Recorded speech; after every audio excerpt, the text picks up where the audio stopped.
प्रिय विद्यार्थियों, पिछली बार मैंने आपको ये बताया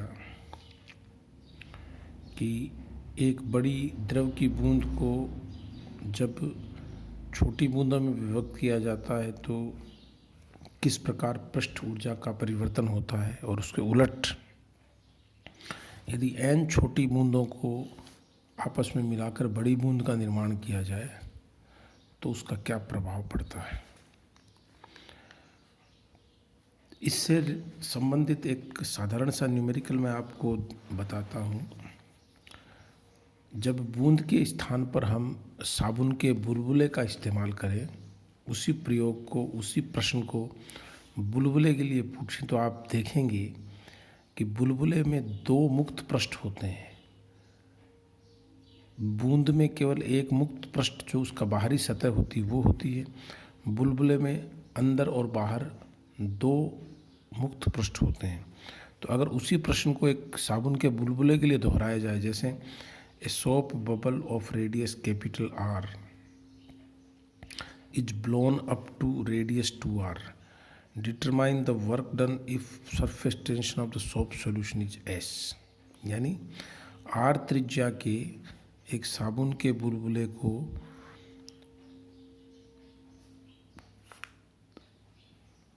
टू आर यानी दुगनी त्रिज्या तक विस्तारित किया जाए तो इस प्रक्रिया में किए गए कार्य की गणना करो यदि साबुन के घोल का पृष्ठ तनाव S दिया हुआ हो। तो बहुत सरल है। हम क्या करेंगे, दो मुक्त सतह होने के कारण यहाँ 2 गुना कर देंगे और एक मुक्त सतह का क्षेत्रफल आ जाएगा 4πr²। तो 2 × 4πr² × S, ये तो हो जाएगी प्रारंभिक ऊर्जा, जिसको आप लिख सकते हो 8πr²S। और U फाइनल कितनी हो जाएगी, दुगनी 4π2r का होल स्क्वायर इंटू S। और 2r का होल स्क्वायर इंटू S का मतलब हो जाएगा 4 चौक 16 दूनी 32 πr²S। तो दोनों का आप अंतर ले लीजिए। अंतिम ऊर्जा ज़्यादा है, प्रारंभिक ऊर्जा कम है, इसलिए कार्य किया जाएगा। अतः पृष्ठ ऊर्जा में वृद्धि बराबर किया गया कार्य होगा। The work done is equal to the increase in the surface energy and that comes out to be how much, 24 πr²S। ये इसका उत्तर आएगा। तो ये आपको ये समझना है कि बूंद और बुलबुले में ये फ़र्क है। बूंद में एक मुक्त सतह होती है और बुलबुले में 2 मुक्त सतह होती है। इसके अलावा एक बहुत सरल सी कॉन्सेप्ट है, और वो ये कि कई बार आपने देखा होगा और आप लेबोरेटरी में देखेंगे भी कि कांच की सतह पर जब पानी की बूंद को डालते हैं तो उसकी प्रवृत्ति उस सतह पर फैलने की होती है। यानी पानी की बूंद उस कांच की सतह पर के अनुदिश फैलने की प्रवृत्ति रखती है।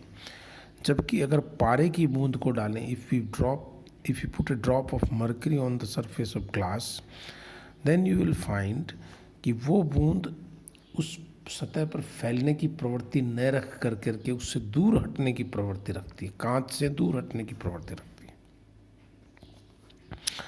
इसका एक साधारण सा उदाहरण है केशिकत्व, कैपिलरिटी, कि जब आप पानी से भरे गिलास में कोई बहुत पतली नली डालें कांच की बनी हुई, तो जल का स्तर उसमें ऊंचा उठने की कोशिश करता है। और अगर उसी नली को हम किसी पारे से भरे हुए पात्र में डालें लंबवत, तो पारे की सतह जो है वो उसमें नीचे हटने का प्रयास करती है। इस घटना को हम एक नई राशि के पदों में समझाने की कोशिश करेंगे, जिसको मैं स्पर्श कोण का नाम दूंगा। लेकिन ये ऐसा होता क्यों है, इसके कारण क्या है, इसको मैं आपको बहुत ही 2 लाइनों में, या यूँ कह दीजिए 2 छोटी छोटी परिभाषाओं में समझा देता हूँ। एक द्रव का दूसरी सतह पर फैलना या उससे दूर हटना, यह ससंजक बलों और आसंजक बलों के कारण होता है। मैं यहाँ ये परिभाषित करना चाहूँगा कि ससंजक बल क्या होते हैं, कोहेसिव फोर्सेस क्या होते हैं।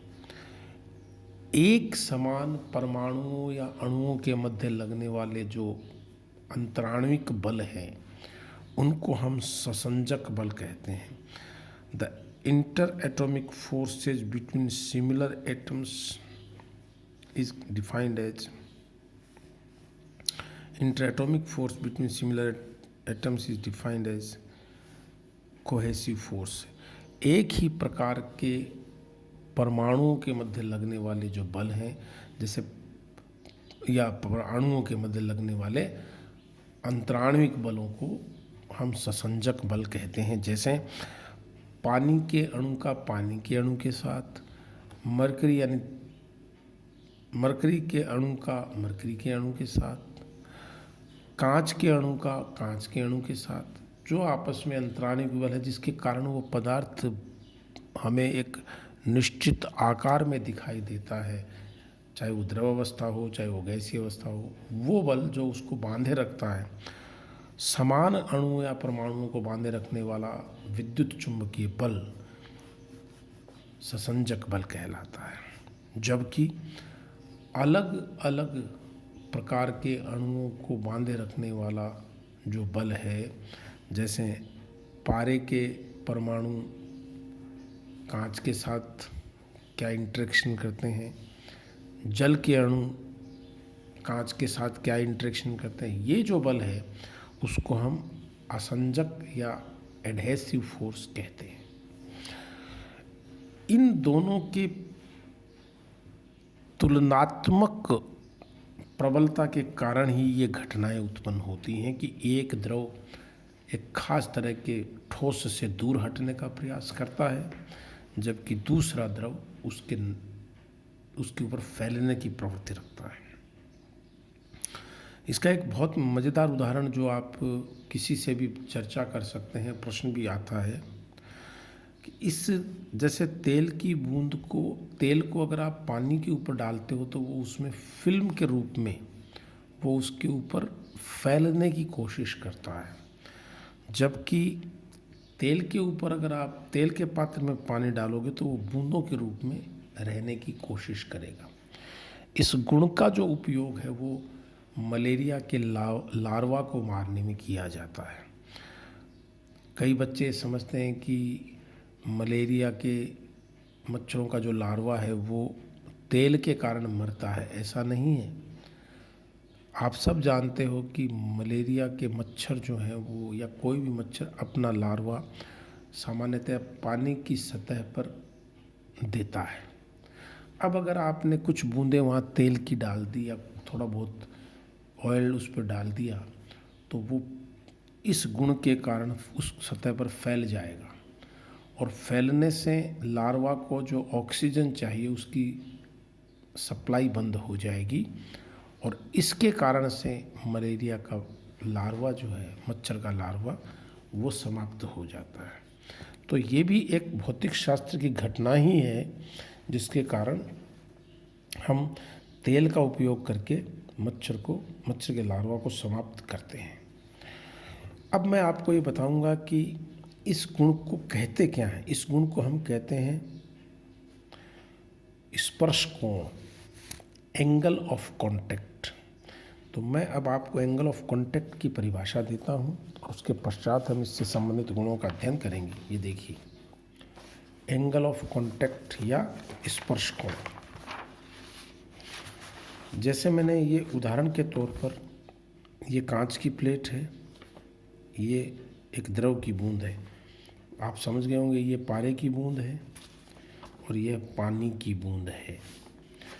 तो आप दोनों ही स्थितियों में ध्यान से समझिए कि जो पॉइंट ऑफ कांटेक्ट है, ये देखो यहाँ इसको मैंने स्पर्श पॉइंट बिंदु माना है और यहाँ इसका अंतिम स्पर्श। इस स्पर्श बिंदु से आप स्पर्श रेखा खींचिए द्रव की सतह पर, तो द्रव की सतह पर ये स्पर्श रेखा आएगी और यहाँ पर ये स्पर्श रेखा आएगी। अब इस स्पर्श रेखा